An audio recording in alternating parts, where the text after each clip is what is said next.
Anya Kriponkova is celebrating the New Year holiday in Kyiv and not with her family in Donetsk. This is the 5th year that she's been apart from them. She's tired of hoping that the war will end and is just waiting for that moment to happen. For the first 6 months, I cannot even say it was a life. Then for 2 years, my life was basically the life of a depressed person. And now I have a life. A year ago, I gave birth to a son. This is life now. I have a child. Anya was a journalist in Donetsk. She's still writing here in Kyiv, and her main focus is the people who are living in the occupied territories. The prices have significantly gone up in the last 1.5 months. Prices for food became unaffordable, but the utility bills are still priced same. This is the only thing that on the same level. There are rumors that they will be increased. The wage arrears are massive, especially for state employees, miners and factory workers.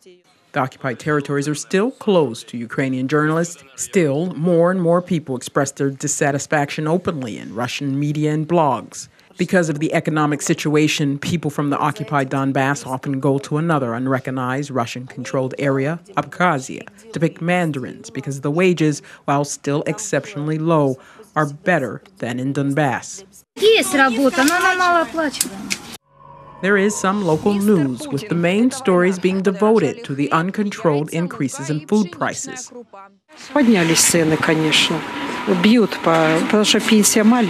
Coal miners in Luhansk region went on strike, but it did not last for long. It was quickly put down, the leaders arrested. It's dangerous to express public dissatisfaction in the so-called People's Republics. At the bare minimum, you will go to jail. They have a literal gulag system in place. We have gathered statistics over the last year. More than 1,600 people were condemned by the internal courts of the so-called Luhansk People's Republic and more than 2,500 in the so-called Donetsk People's Republic. Fake courts are sentencing people. Newspapers in the occupied territories are printed on paper imported from Russia. The newsprint is sent to Donbas at no charge to the local press. Journalist Alexander Matsuka has a whole stack of such newspapers. It is rarely reported about real life. These newspapers are aimed at creating a positive image of the ideological choice that is set by the separatist group, not for informing people. Here is the world section about Ukraine. This is from Donetsk. Alexei left Donetsk in the spring of 2014. He created a website in Kyiv that reports on violations in the so-called republics. Over the 4 years that we've been working in Kyiv, we have formed a network so that if anything happens in the uncontrolled territories, we immediately get photos and videos. People want to share because there's censorship there. And you know that if some injustice happens, the media of those republics will not say a word about it. Alexander Zakharchenko was the so-called leader of the self-proclaimed DNR.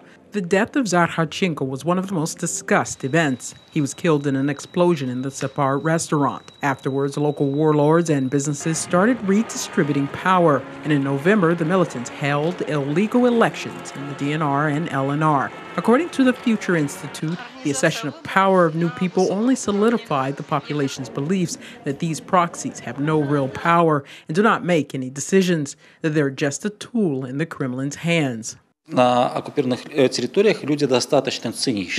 People in the occupied territories understand in a very rational and cynical way that they were used by Russia.